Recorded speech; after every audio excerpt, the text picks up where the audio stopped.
président tchadien et son entourage auraient dépensé entre 2021 et début 2026 plus de 500 millions de francs CFA lors de séjours dans un prestigieux palace parisien. Plus de la moitié aurait été réglée en cash. Le parquet national financier français est saisi de l'affaire. C'est ce qu'affirme un article de Mediapart publié aujourd'hui.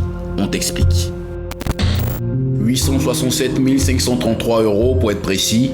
C'est ce qu'aurait dépensé Mahama Idriss Déby Itno et ses délégations au Royal Monceau à quelques pas des Champs-Élysées.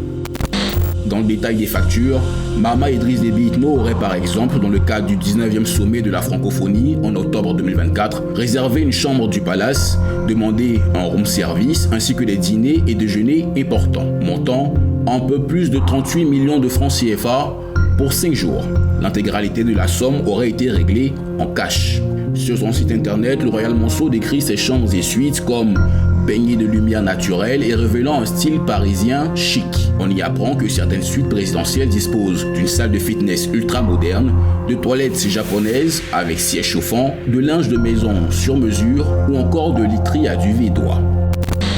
Selon Mediapart, certaines factures étaient faites au nom du président tchadien, d'autres au nom de ses proches. La plupart étaient envoyées à l'ambassade du Tchad à Paris. Cette dernière a répondu à Mediapart. Pour l'ambassade, ces sommes reflètent les tarifs appliqués par l'hôtel à tous ses clients, à la multitude des séjours, à la taille de la délégation et au standing d'une suite présidentielle. Concernant les paiements en cash, l'ambassade les justifie par des délais liés au transfert bancaire. Dans sa réponse, l'ambassadrice du Tchad en France, Amina Priscille Longo, dénonce l'acharnement de Mediapart contre le Tchad et ses autorités.